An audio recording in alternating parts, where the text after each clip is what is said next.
This is an intro. Intro. Hustle and Float Chart with your boy, My boy. Matt Wolf and Joe Fair. Hey. A bippity boppity boo to you. Cha-ching. Cha-ching. I'm gamifying over here. You're gamifying? What are you gamifying? My online courses.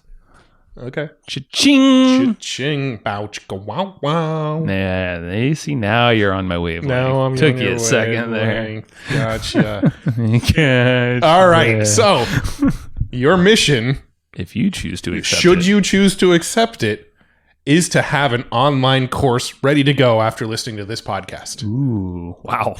So you only have like an hour. No. You can have a window of time to build it. Like, Oh, so I'll you could give you could pause and then build a little Yeah, bit, pause it pause and and build build it. By the time of this episode's done, you better have that damn course done.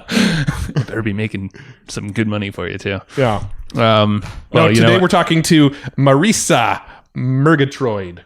good job. And today she is actually going to teach you how to do exactly what that mission was stating. Exactly. So it'll make a lot more sense in a minute here. Yeah. So just bear with us here. Sometimes our incoherent ramblings are actually less incoherent once you actually hear what we're referencing later in the show. Typically, always that's the case. Typically, always, sometimes.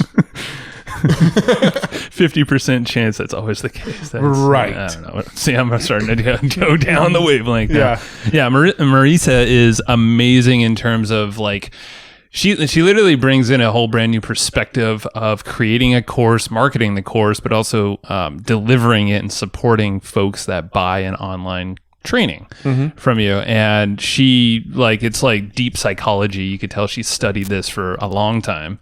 And she pretty much, that's the whole gamifying reference and supporting all that stuff. Like, so the entire process, she's thought it through, and she's basically going to line out a lot of these points to you so you can learn this and apply it. And ideally, I mean, she has a cool resource as well where you can actually dive deeper for free, which is really cool. And you should check that thing out. Well, she's actually put some cool stuff together over at liveyourmessage.com/hustle. Ooh, that's a good one. Yeah, so she's actually hooking you up with some cool resources and some cool things that you can work through to help you get your course online. So definitely check that out over at liveyourmessage.com/hustle. Listen to that enthusiasm from Matthew. Yes. No, That but was good. here's what I loved about this episode is there's so many people that go out there and create courses because they're told, you should have an online course, or, ooh, you're a smart feller. Thank you. You should go make a course. Oh, I meant to say fart smeller. You're a fart smeller. You should go make a course. It's occasional. Yeah.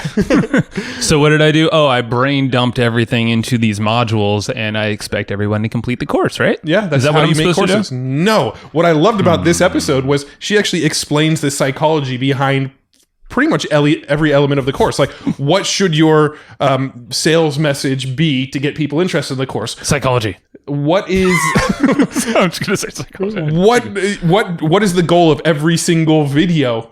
I'm just like waiting for you to just like yell at my ear. I'm not gonna do that. It's psychology. But no, she breaks down the psychology behind every element of a membership site, and most people are freaking doing it wrong. It's true. Even Us.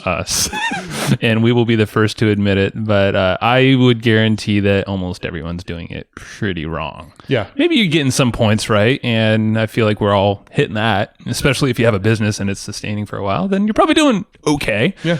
But I guarantee you're going to walk away from this thing, and if you go grab that resource, it'll even help you even further because it's pretty sweet.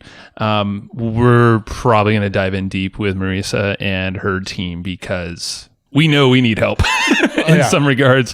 Podcasts, yeah, cool. We can talk all day long here, but when it comes to all that stuff, I know we can improve. Yeah, I'm fairly certain after this interview, we're probably going to be customers of hers because it's that good and she's that good at what she does. And we want to get better at making our courses, and we want our courses to be much more valuable to you, the people that are going through our courses. And I think she can help us do that. And by listening to this episode, I think she's going to help you do that as well. Bam. But also, Yes. we took notes on this one. So there's two resources you got to grab on this bad boy. Yeah. So if you go to hustleandflowchart.com/comp, those are our notes from this episode. So all of the tips and tactics and resources and tools and strategies and psychological lessons that she taught us during the course of this episode, we bundle them and we put them in notes. They're at hustleandflowchart.com/comp. That's all of our notes. You got to go grab them. They're available for 2 weeks from the time this episode goes live. After 2 weeks, they get locked into our vault and you may never see them again. Actually, you can, but you'll learn how to do that later. Yeah. Just go to hustleandflowchart.com/comp, get our notes, go to liveyourmessage.com/hustle, get her additional resources from this episode, and you're going to be pretty well set on your way to have a killer course online. You're going to love it. Let's go talk to Marisa. Hey, Marisa, welcome to the show. Hey, good to be here. Yeah. No, we've been nerding out on what you're working on, and it's exactly the stuff we love. So just making stuff fun, I think, in general, but also giving like a crap ton of really good value too, in the process. So I think that's why we're super stoked to chat with you and talk about how you do it. And I know you coach a ton of people too, doing the same thing. Yeah, for sure. I mean, I find that we've got thousands of customers, and if they can have a fun experience learning something and doing something and getting results, they're going to be happier. Mm-hmm. Cool. Typically, yeah. But for some reason, people just like to make things boring sometimes. I know. But let's dig into it and figure out what did life look back? Yeah, because you said you've done so you have a big old launch happening. At the time of this recording, it's already been done, or when it gets released. But you've done it for 4 years now and pulled off some pretty epic things too.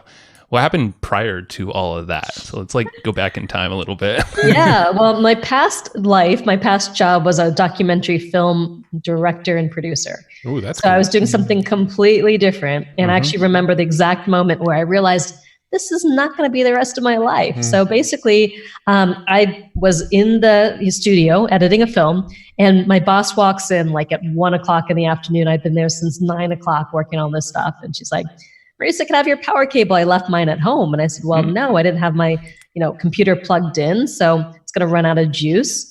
And the thing is I was working against a really tight deadline. And all of a sudden she goes on this power trip. She says, well, Marisa, that computer you're working on, I own that computer. And that power cord, I own that too. So give me the power. Ooh. She actually said that. Oh. And I eventually did, after going back and forth with her for a bit. And the funny thing is we have production assistants and other people she could have borrowed a power cord from. It did not have to be mine. The director. Yeah, I know. She needed my power cord that particular day. And I ultimately gave it to her, and I felt like I really gave up my power in that moment. And I was doing what so many people do. Even though I love the work, I didn't love the job. I definitely didn't love the boss. And I was ultimately building her company. I was making $1,000 a week, and if I didn't work, I didn't get paid. And she was making all of the royalties and all of the back end sales.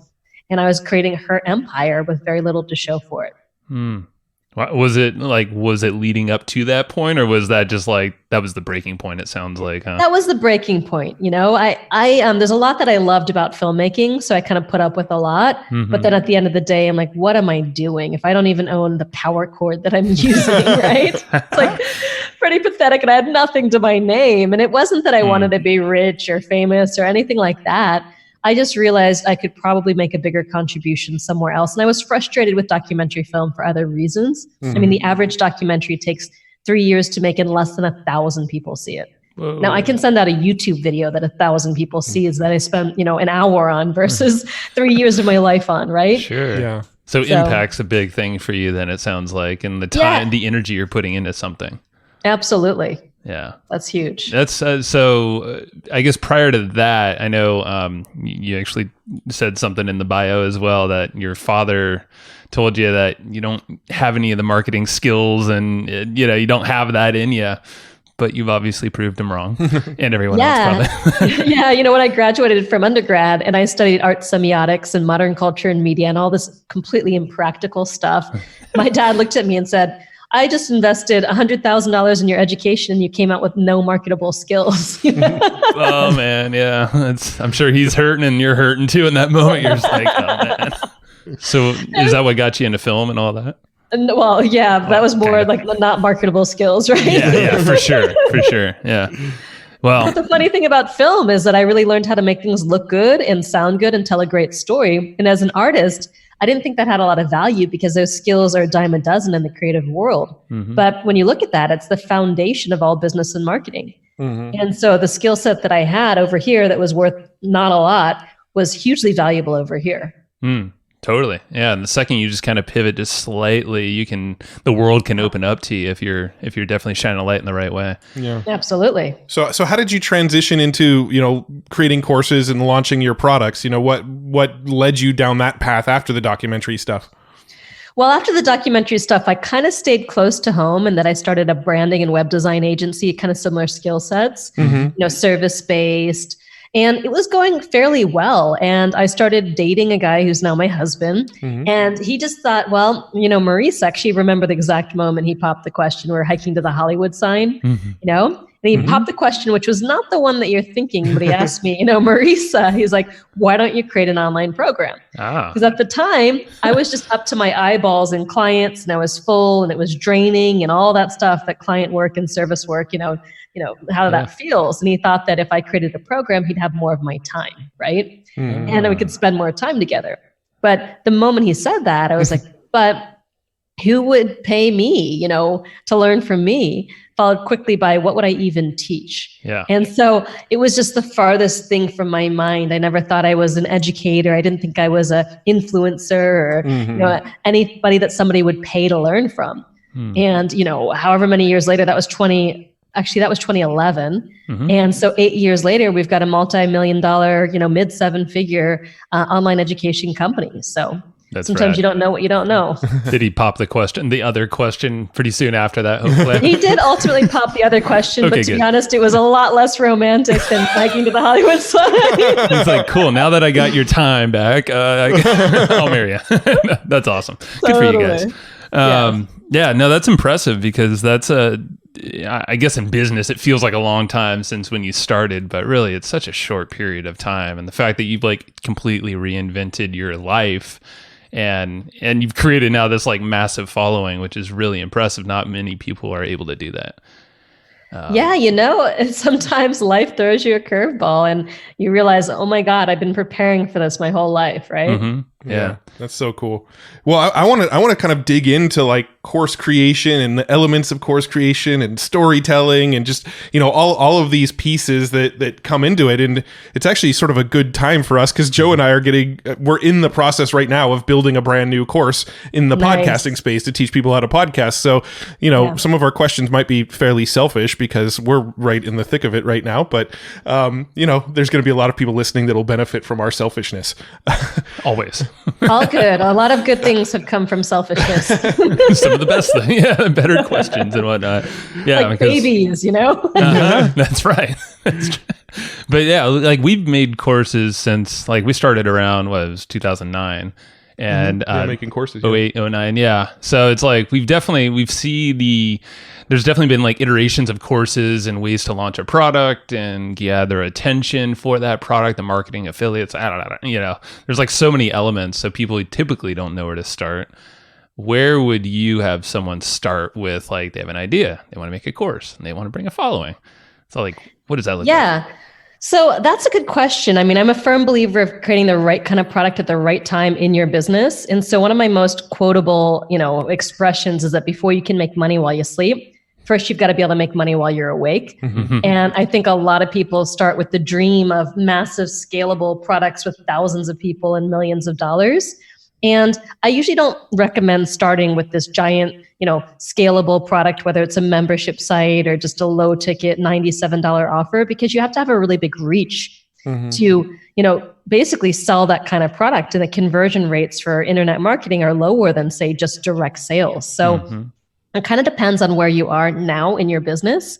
If you're starting out, I recommend that people actually start with more premium offers, something in the $500 to $5,000 range, for example, because if you want to make $10,000 with a $5,000 offer, you only need to sell 2. And if you've got a 20% conversion rate, you only need to talk to 10 people, right? Even if you suck at selling and you got a 10% conversion rate, you're talking to 20 people. But if you want to sell 100 products, right? I mean, if you have $100 product and you want to make 10,000, sales, that basically means you have to sell, for $100 product, you've got to sell 100 of them. Yeah. And, to get 100 sales of $100 product at, say, a 2% conversion rate, which is actually even a little on the high side for internet marketing, you've actually got to talk to, now I'm terrible at math, but what was that? Yeah. It's the same. It's a lot of people. It's a lot more work and energy put into it. Yeah. Right.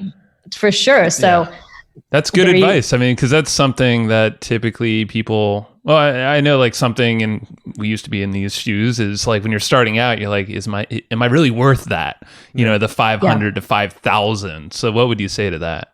Yeah, well, I think it's actually the wrong question. And I was actually doing the math over here on the side. You have to reach 5,000 people at a 2% conversion rate to sell 100 copies. Nice. So where people do get like this little mental kind of twist is that they think, oh my gosh, I'm not worth that.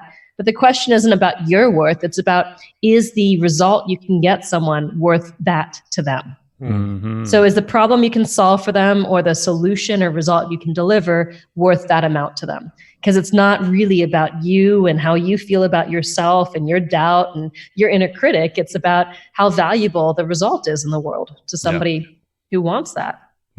Yeah, I love it, because that's definitely a hurdle. We've heard it many times through our just the audience that reach out to us and our clients is someone really going to buy that? It's like, yes, yeah. The value, if you're actually presenting a solution, either time savings or they're making more money, past that amount that they invest with you, it's kind of the sky's the limit when it comes to delivering value in exchange of some kind of currency. Yeah. So absolutely. So how do you come up with a price? Like, let's say I've got a skill that I want to get online and I want to teach it. I want to create this course around it.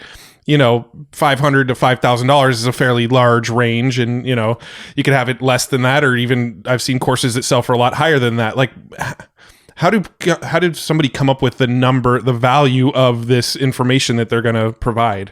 Yeah, well, I mean, a lot of it relates to the format of the program. Mm-hmm. So something with one-on-one access is going to be a lot more valuable than a one-to-few program, which is going to be more valuable than a one-to-many program that's completely impersonal with no support or coaching or consulting or anything like that, right? Mm-hmm. So that's a thing to consider, like the kind of program. Like a membership site where you're just getting dripped automated content tends to be a lot less valuable than, say, a premium mastermind where you travel the world with Tony Robbins, right? So you just got to start to get a sense of both the format as well as the value of the transformation and the level of support someone has in accessing that transformation. Gotcha. Yeah. So, yeah, no, that makes sense. It's like the level of touch. It's the energy you're putting into it. So when you're training someone, for something like that, would you say? Because I guess there's a lot to learn when it comes to course creation. Because I know there's a lot of elements. People get hung up on tech. They get hung up in their own mental, state of doubt, like you were saying. Kind of like I'm trying to form like what is the best, or I guess maybe list out a handful of ways you can create a course and the styles of offers that are out there, because I think there's just so many people don't know where to start. Yeah, well, I want to take this in a slightly different direction. So basically, I want to talk about a kind of product that I've developed called an experience product, because Perfect. Basically what most people don't realize is that the vast majority of online education, whether it's a training or a membership site or an online course, have just a huge failure rate, that they leave 97% of their students, clients, and customers behind, which means only about 3% of people really finish those programs and get results.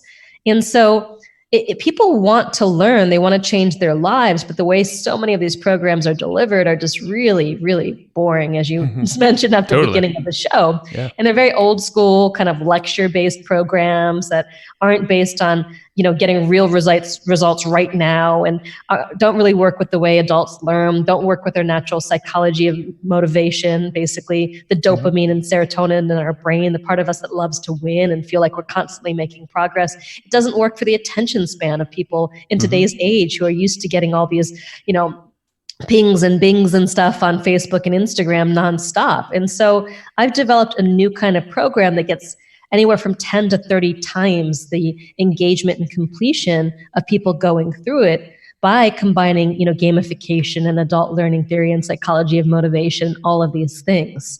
So this format, it's not just something you can apply to courses or, trainings. It's something you can apply to service work, anything, coaching, anything that requires people to take action consistently, where you need to motivate them into action. Mm-hmm.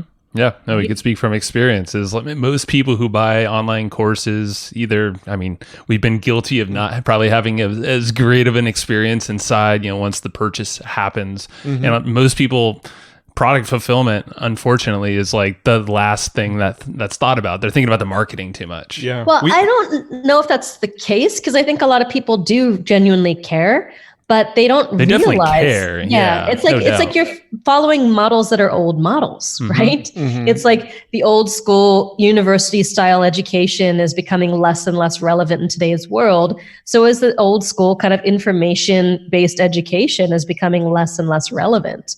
So just like, Blockbuster went out of business when Netflix come along, I think that the traditional information product is kind of giving way to new ways of learning that actually are more relevant today. And my very first products, failed my students too, because I was just following the other models that were out there. I thought that the more information I gave, the more valuable it was, which is not at all the case. And so I think what happens is, people buy a program and a series of very small negative experiences stacked together to create what I call the downward death spiral. And this is where people just give up, get frustrated, procrastinate, get stuck, don't even want to do it. I mean, just the way people buy programs, you push a button, and all of a sudden you got 5 emails in your inbox that you got to go through, and then you have to kind of log on to a membership site. And there are all these hurdles and hoops to even start seeing any kind of result or success. And I like to talk about moment 1 of day 1. Exactly what do you basically, have people do the moment they buy? Like, so many people think the most important moment in the relationship with their customer is that moment they buy. But I believe it's the moment right after they buy, and how you start giving them an experience where they're gaining unstoppable momentum to begin the program and start taking action and start getting results right away.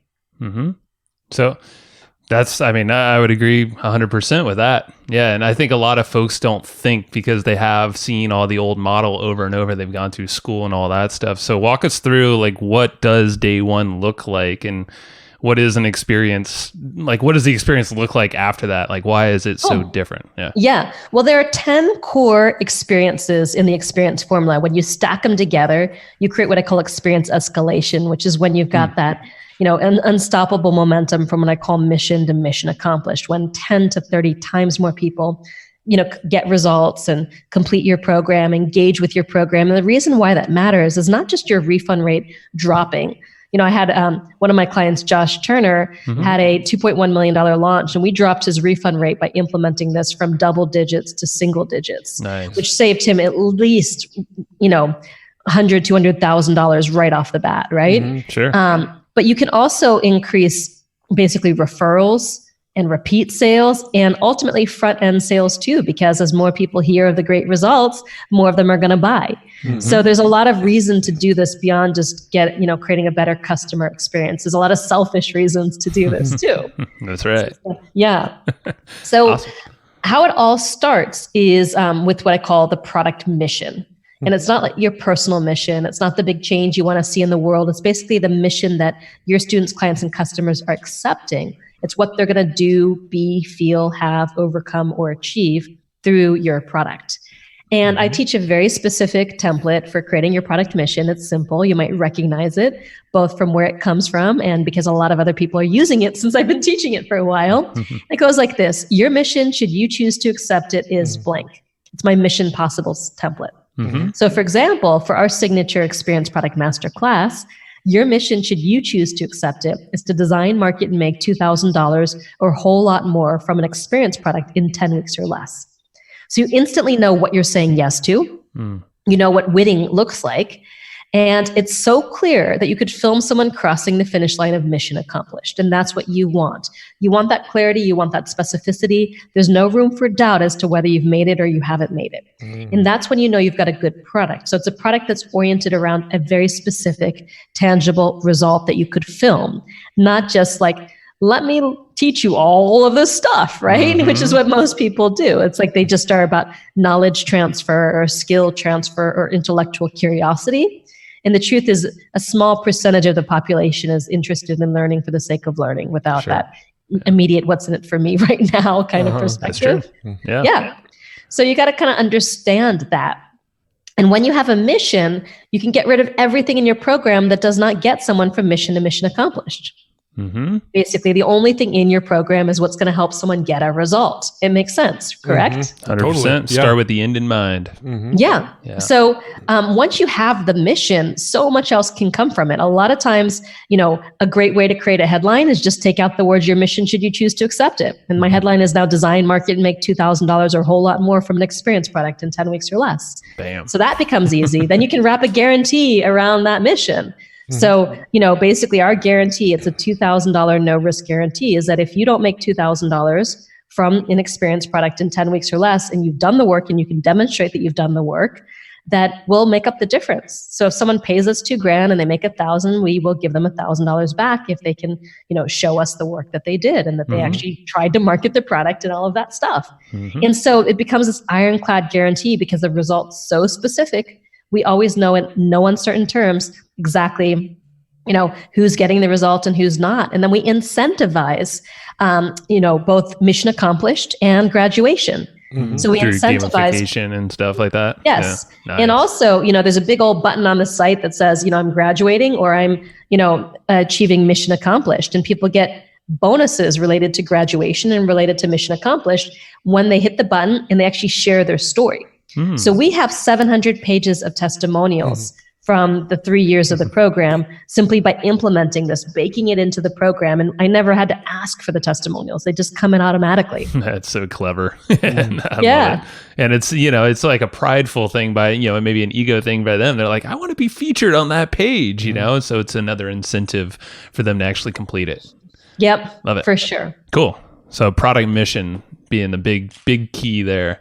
I think that's smart because not only are you achieving a really good headline and angles into your product, you're achieving all these other things. And I think the lack of clarity is typically the killing of like any momentum and, success in a program. Well, that's part of the gamification. Like, have you ever played a game for hours and hours where you didn't know how to win that game? Oh, yeah. Oh, yeah. Well, no, you don't. Like, what winning, how, basically. Well, you don't know what winning looks like. Yeah, you know what winning looks like, right? Yep, you might not know exactly like all the steps along the way, and you have to have all these challenges and things, but you know what winning the game looks like, right? Yeah. So people do not play games for hours and hours if they don't know what winning looks like. And the number of courses where it's not clear, it's fuzzy, what winning looks like is huge. Right. Yeah. It seems so simple, but it's actually not very common. Yeah. Well, I could see from a lot of, I know we've failed that in the past as well. And actually our latest course, we did very similar to what you said with the guarantee and whatnot. And it's been great because people do actually act and succeed with our training more so. But It's I think motivating.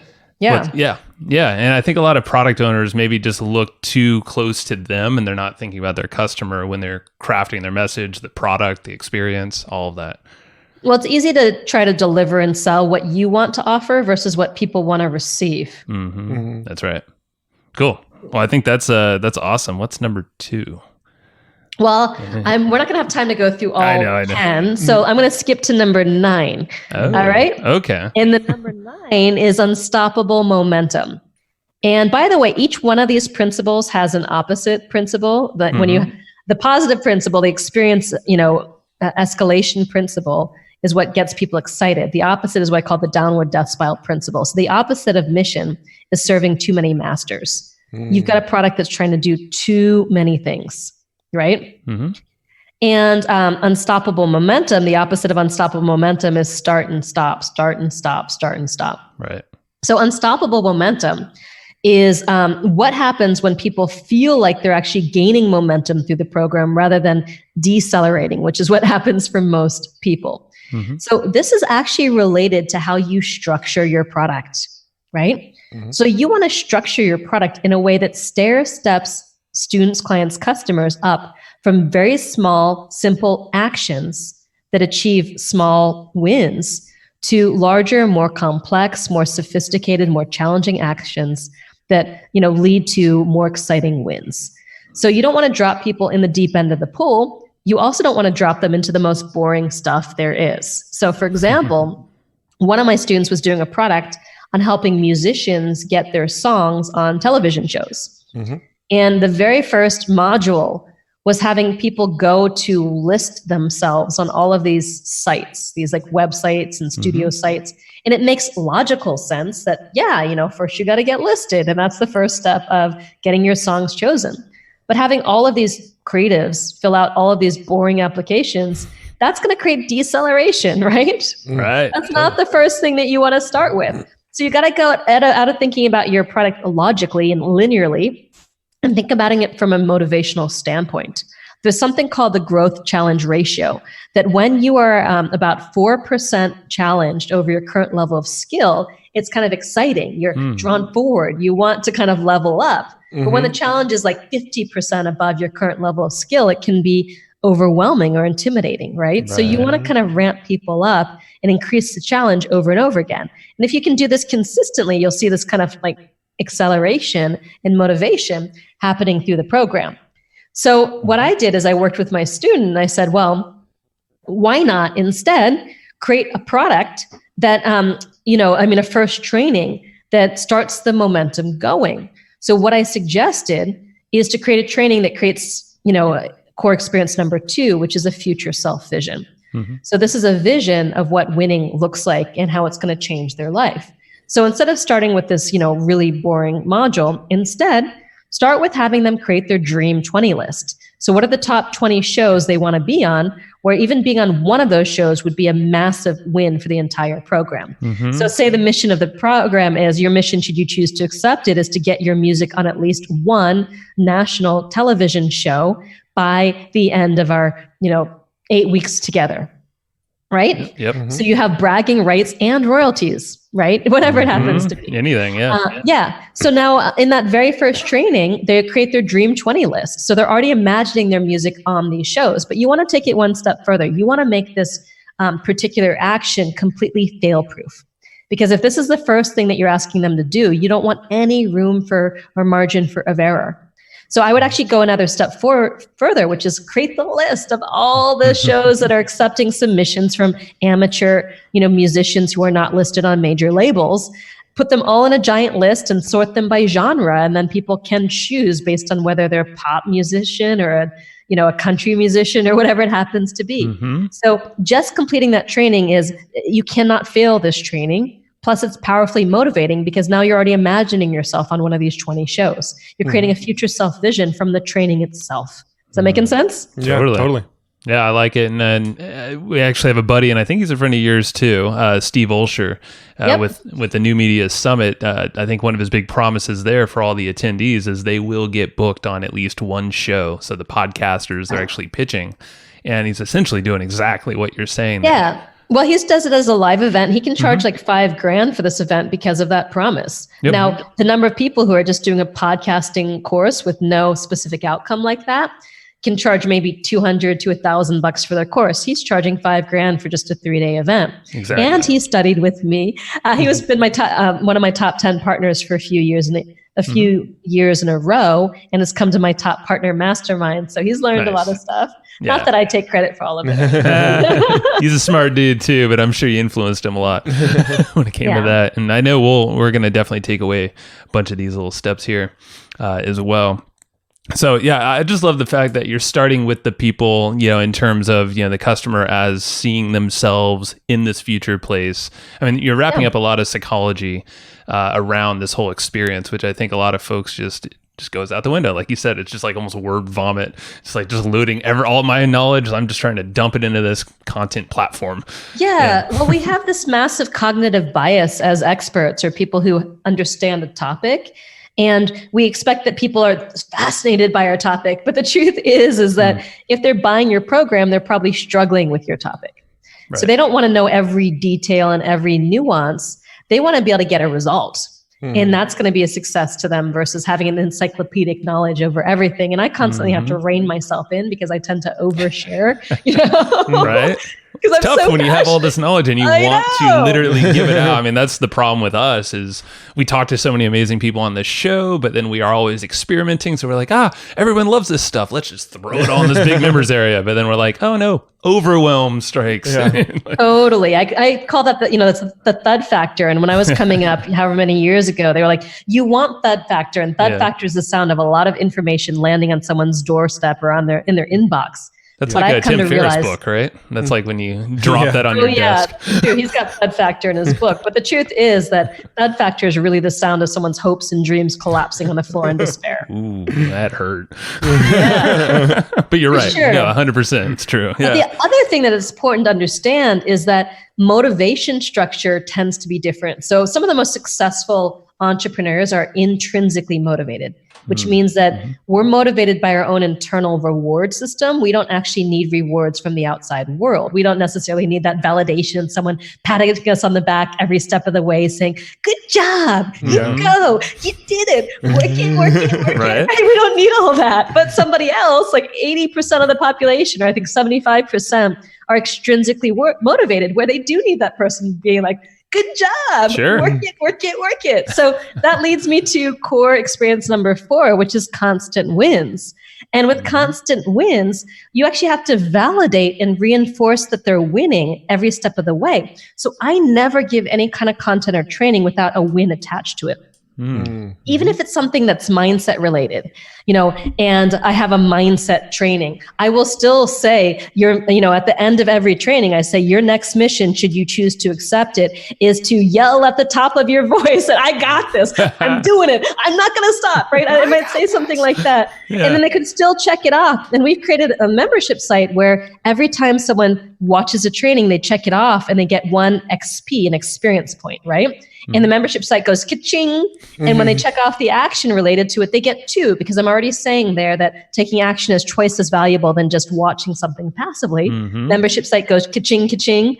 And then we run leaderboards all the time in our programs. We have contests, jump contests to incentivize people to get caught up when they fall behind. We run an Operation Unengaged Student Rescue campaign.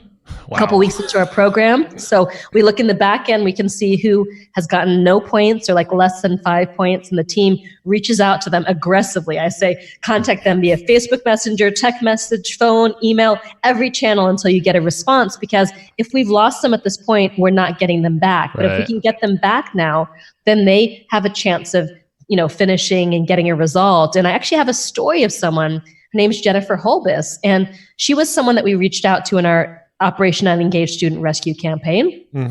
And basically, thank you. Yes, thank you. And so she basically got back on the saddle, not because she wanted to, but because we cared. Right. And she said never in her entire life had, a program reached out to her because she wasn't engaging. And because she got back on the horse, she got $100,000 contract in the program. Wow. And then within a few weeks after the program ended, another $150,000 contract. So she went from 0 to $250,000, not from her own intrinsic motivation, but because she had the validation and reinforcement of us, and that system, like that win system where, we were able to see that she wasn't winning and to reach out and to help her start to win. That's awesome.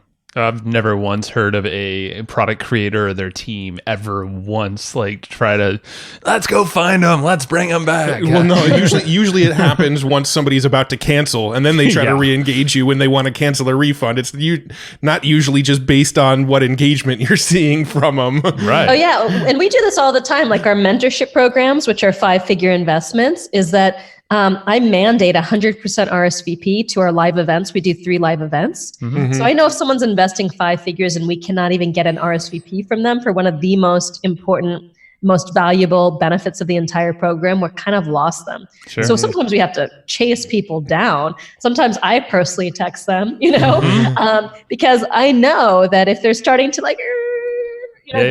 Like, come on, reel it back in. Bring it back. Yeah, exactly. And you can't wait until the end because, like you said, they're just too far gone. They're already future pacing in their brain. I'm going to get my money back with a refund, or I'm going to charge back, and that's you don't even want to get there. That's not a good thing for anybody. Or they're blaming themselves, which happens a lot too, because the biggest objection I see in this market is not the value of my program. People are undoubtedly see the value of our program. They're like, $2,000, this is way too cheap. I'm getting 10 times the value, but it's the fact that they've been burned by other programs in the past.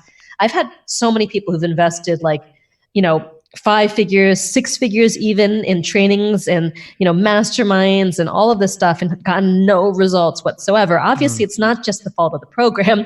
They take some responsibility for that, but they're hesitant and they're gun shy about, investing again because of that. And obviously our whole program is based on doing things in a very different way than what's already out there. Yeah. But what the big tragedy is that when people don't finish is they start to lose hope that in themselves and trust in themselves that they can ultimately do it.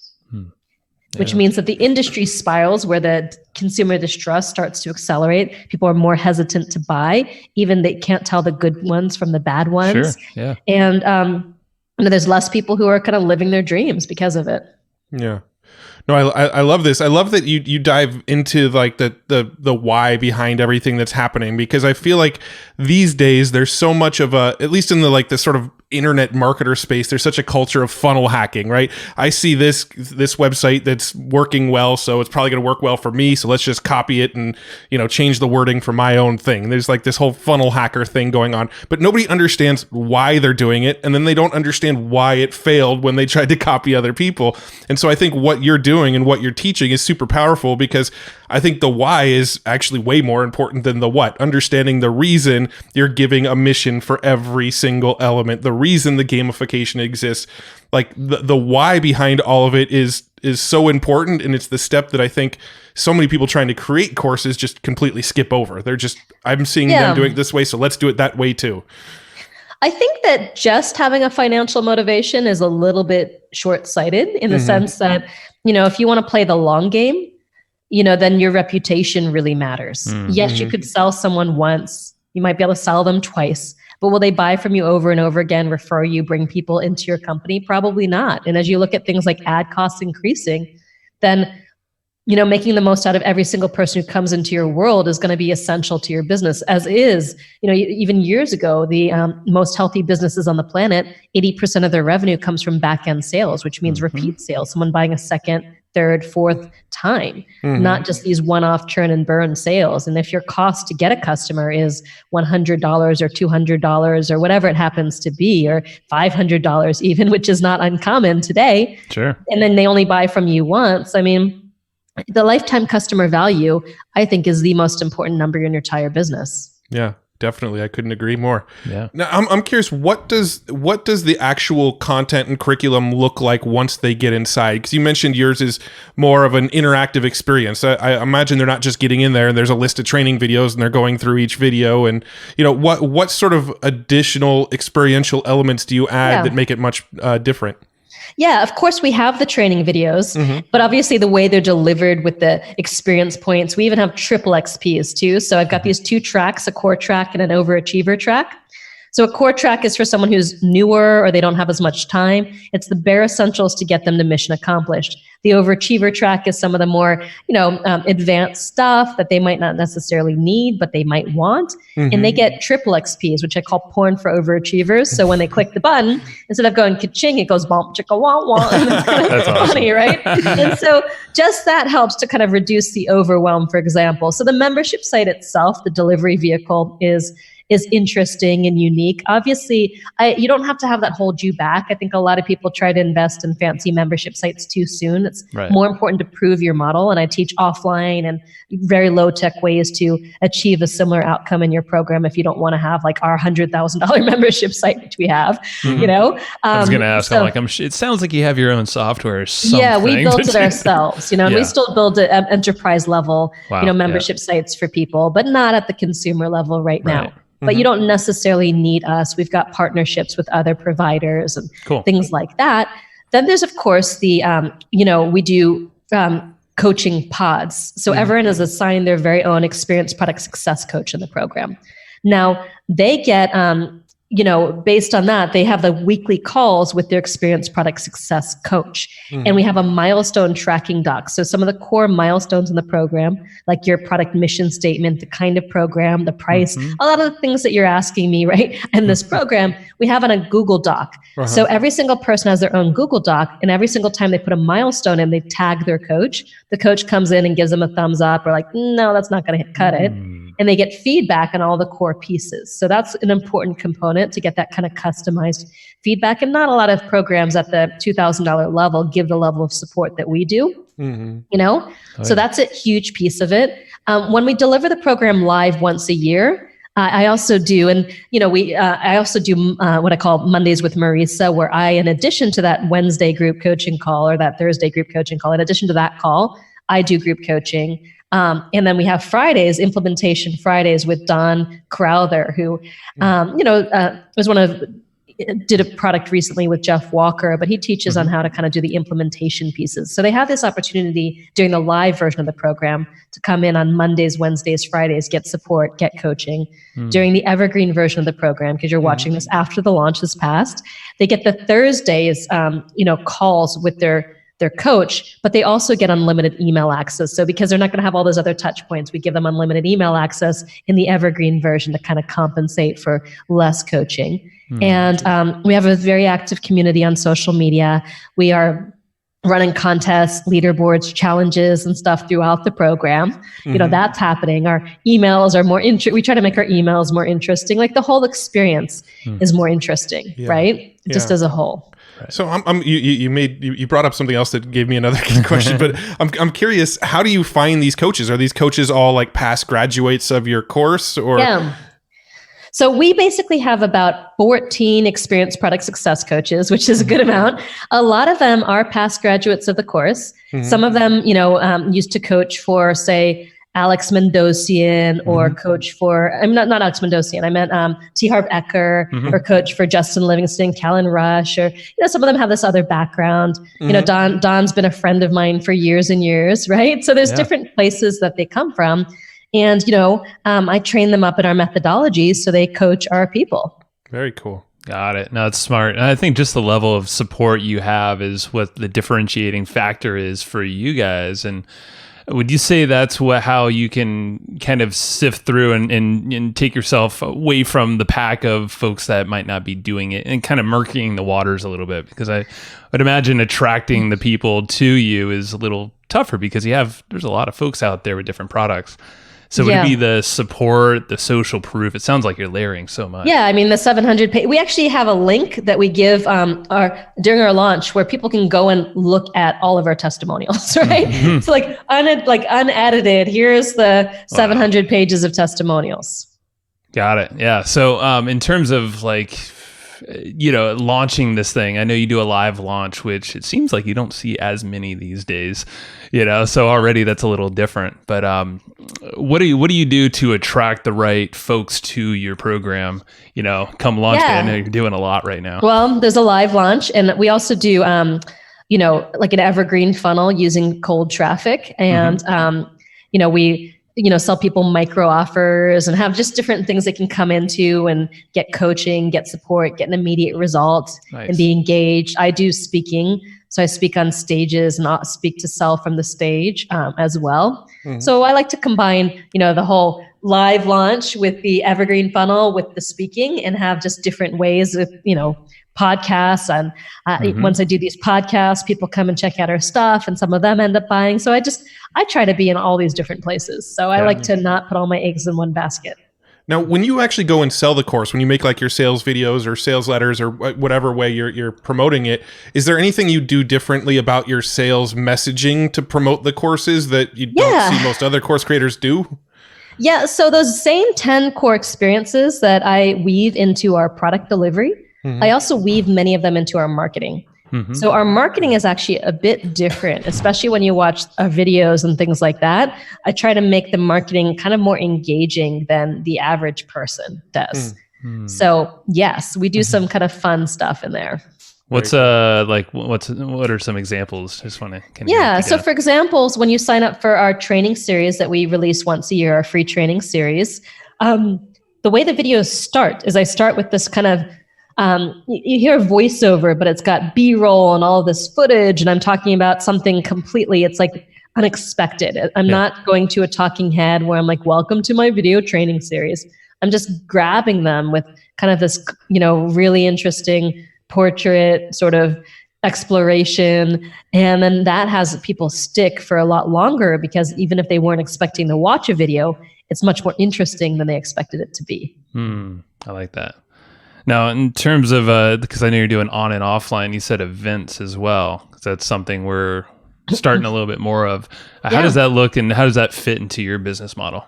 Yeah, well, I mean, I do, I do probably at least one per month of my own event. Wow. As well.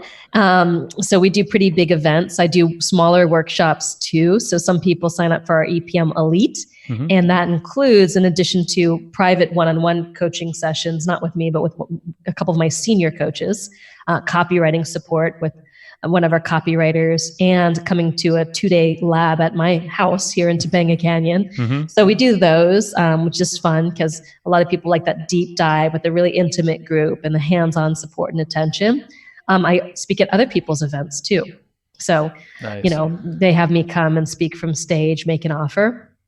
Yeah. So there's just a lot of different ways that I leverage that. Nice. Cool. Well, there's I don't know, I feel like we covered so much. I'm like, you're really good at this, which is really awesome. It makes me really want to go and watch your launch. I know by the time this thing's out, it's going to be evergreen. So we'll definitely point people that way as well. Because it seems like there's just a lot for even seasoned, product creators who might have been just kind of gone down the wrong path, or, just not the most engaging path. Because I know we have a lot to shore up on our end. Right.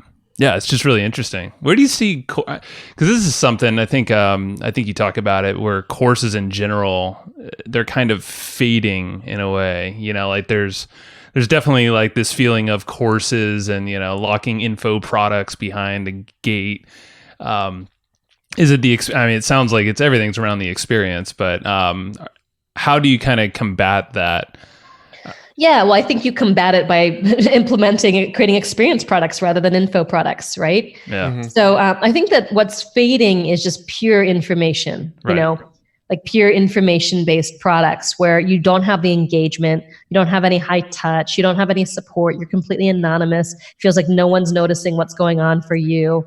I think people are less likely to just spend a lot of money on something where they go through it at their own pace with no community and no support whatsoever. I think that kind of product is fading. But I don't think that, online education is fading. I mean, Forbes expects it to be a $325 billion a year industry. But home self-study, like home, those product, they call it self-paced e-learning, has been going down for several years. Right. Yeah, we've noticed that. As far as like tools, I know you guys are developing your own stuff, and your membership is, something that you guys are developing out, but the people that go through your course, what's some of the entry level tools that you recommend they use to just kind of start setting up some of the stuff? Yeah, so we include I think it's with the program, they get a bunch of bonuses. One of the bonuses is a $2,056 tech and marketing power pack. Oh, cool. So inside of that power pack includes 3 months of Thinkific Pro plus Grow. So it's like the top Thinkific subscription for membership site, and they're one of our partners. It includes 3 months of Heroic, which is a website building software to build any kind of sales pages, squeeze pages, anything that you need to market your product. It also includes a monthly subscription with PLR.me, private label rights. So if, say, creating your own lead magnets or even some of your own course stuff is too much, you can use, white label essentially someone else's content to support your own.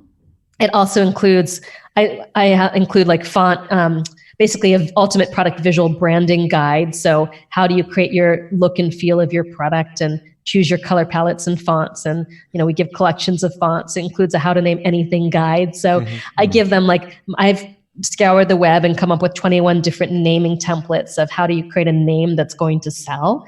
So I think that's kind of the things that, and we do like a get your website done, workshop as well, a 3-hour workshop. So we include all of this because we know it's a stumbling block. Now, in general, I don't like to make a lot of tech recommendations because I think a lot of people tend to put the cart before the horse and think it's about the technology. But the truth is that everyone has access to the same technology, and many of them are not successful. The number of people who tell me, I got to have a membership site. Like, well, why? Well, I just heard I needed to have a membership site to start making money. I'll be like, well, what are you putting on the membership site? I don't know. I just need a membership site. You're not selling a membership site. You're selling a transformation, right? So You've seen it all too many times. Site's not going to make any difference for you whatsoever, even if you have the best possible membership site available. Yeah, that makes total sense. Yeah, no, the tools, there's a lot of folks that will buy tools and actually ask us like, okay, so I don't have a product yet, but the software tool or this checkout tool that you have over here, I'm like, if you think it's about the tools, you're a tool. We'll make that another quotable. Jacob, if you're listening. That's funny. That's great. No, we do definitely see it a lot because, we're big affiliates. Affiliate marketing is a big part of our business. And most of what we promote as affiliates is software tools. And I don't know how often people tell us they buy the tools and just never implement them. They're just like, cool, I bought this checkout tool because someday I might need it, but it's they ridiculous. probably won't come if you don't have the brain and like the mindset and the roadmap. That's how you use the tool. I mean, you got a hammer. Totally. You could either build, the Taj Mahal with the hammer, or you could kill someone with a hammer. I mean, seriously, right? Many uses. Yes. Very true. Very true. Well, like I said a couple times, you do have this launch coming up. So tell a little bit about, because it will be an evergreen as well. So if people want to explore it, let's talk about that and how people can check it out. Yeah. So basically, if you're curious about the 10 core experiences that I just shared to create experience escalation, your products that get 10 to 30 times the number of people to engage and get results, which will drop your refund rate dramatically, increase your sales, increase your referrals, increase your repeat sales. I put together a checklist. It's called the Viral Product Checklist. It's all 10 of the things that you should do and the 10 of the things that you should avoid in your product if you don't want to send people down the downward death spiral and get the industry standard results, because I think you're probably the kind of person that wants to get, basically outsized, not normal results, good, extraordinary results. So just go to liveyourmessage.com/hustle, liveyourmessage.com/hustle, and you can grab that checklist and, we'll follow up once you grab that checklist and you can find out more. Nice. That's great. No, thank you very much for sharing that. So it's liveyourmessage.com/hustle. We'll link it in the show notes, all that fun stuff. This has been really cool. Is there anything that we left that we maybe didn't touch? Typically at the end of our show, we like to ask our guests if they have any book recommendations, anything that you reference often or find yourself recommending to people often. It doesn't even have to be a book. Sometimes people give us documentaries or movies. Yeah. Well, there's one that I read recently that really impacted me. It's called The Power of Moments. And it's similar in that it's all about creating moments. It could be moments for your family, for your team, for your customers, in your business, and how impactful that is and how memorable it is and out of the ordinary. Awesome. No, it fits perfectly in line with what you have here too. So yes. It just makes sense. All right, Marisa, thank you very much. And we'll definitely link everything in the show notes as well for folks interested. So appreciate your time. Very cool. Thank you. Bye. See ya. Hey, thanks for listening to that episode. Hopefully you enjoyed it. You dang right you did. Of course you enjoyed it. What's not to enjoy? We weren't going to publish it unless you were going to enjoy this. If we don't enjoy it, we don't publish it. Therefore, we only publish the stuff we know you're going to enjoy. We listen and read the notes as well. So very, very true. 2 days. Well, you know what I want to do? I want to actually start reading some reviews of some of the people that listen to our podcast because we're getting some really cool reviews. And also I want to kind of incentivize people to leave more reviews because then we're going to read them for you. Hey, man, this is our shout out section. Yeah. That's kind of what this is going to become. For sure. The outro shout out section. So yeah, let's do some reviews. And prior to that, let's talk about some of the guys that have supported us. Yeah. And there's a couple shout outs from our friends and some other folks that reached out to us. These two actually are our friends. They're pretty close friends of ours, and they support our show. So, if you want to get more of an exclusive shout out, reach out to us. We have a couple spots available occasionally, so it depends. But the first, our buddy of ours, actually Steve Olsher, he's in one of our masterminds. He runs a podcast called Beyond 8 Figures. And they're chatting with just amazing entrepreneurs who have either exited or they currently run a business that is above 10 million. And they basically grill. So they have 3 hosts over there. It's Steve Olsher, Mary Goulet, and Richie Ote. They're all buddies of ours as well, all in San Diego. And they basically grill them until they figure out their methodologies, the tactics and action steps that actually got them to accomplish that, which are what few companies would ever get to that point. For sure. It's a great podcast. They cover a lot of ground. And, the whole thing is trying to uncover what goes into creating an 8-figure business so that other businesses could sort of reverse engineer the success. Yeah. So amazing podcast. That's Steve Olsher's Beyond 8 Figures podcast.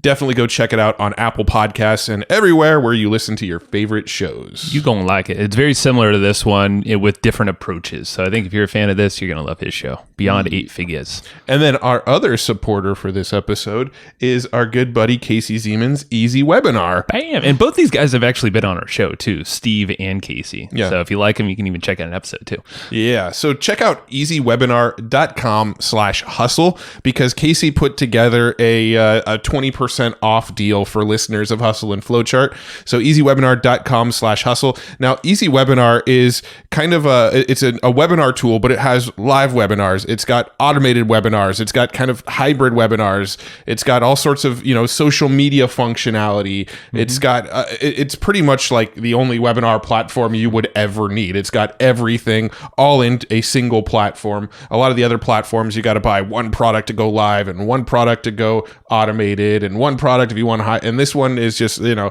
get Easy Webinar, you're covered. You got it all. So if you want Easy Webinar, get it for 20% off. Go to easywebinar.com/hustle. And again, I just want to thank our partners and our supporters on this show, Casey and Steve. We love you guys. Let's go talk about some of these cool reviews we're getting. Yeah, let's get into them. Alrighty, Joe. I got another one. You ready? Got a review for us. All right.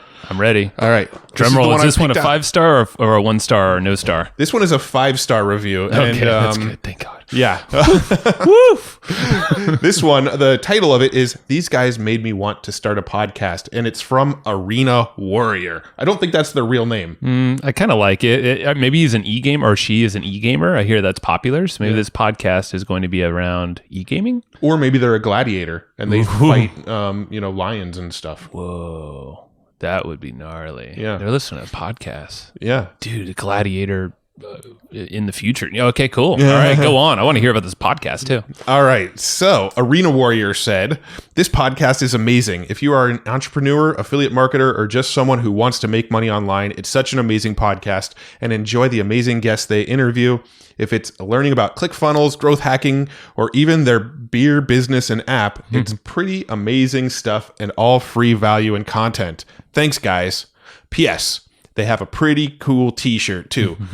They also have amazing courses on their website that is always being updated in their mastermind Facebook group. Peace. Damn. Well, peace to you, Arena Warrior. Peace to all. Peace. Yeah. Please don't kill us, Gladiator Warrior. But that's amazing. I wanted to hear about the podcast personally. So Arena Warrior, reach out to us. I want to hear the podcast you're starting. Dude, this is cool. Yeah, and obviously they listen to the beer business and the app. Like I think we mentioned that the app part. I think we maybe mentioned it like once. Yeah, you can tell that people probably listen to a lot of the shows when they mention things like the beer app because it's probably come up maybe 1 or 2 episodes ever. That's a very random mention. I love it though. But yeah, dude, Arena Warrior, you're on it, man. So 5 stars, love it. We've said it before. Even if it's a lower starred thing, we're still gonna appreciate it. We appreciate all these. Yeah, and we think our t-shirts are pretty cool too. Well, you seem to like wear something branded of ours almost daily. Not today. Not today. No. You have a Podfest shirt on. Yes. Love Podfest too. And Chris. Hey, they didn't pay us to sponsor this episode. Chris, take that back. Just kidding. Yeah. All right. I think that's about it. Thanks, Arena Warrior. Make sure leave a review, and we're doing shout outs on reviews and reading reviews at ends of episodes because we have fun doing it and we love reading them. And thank you. See ya. Thanks, everybody, for listening to this episode of the Hustle and Flowchart podcast. Before taking the time to listen, we want to give you something a little bit special.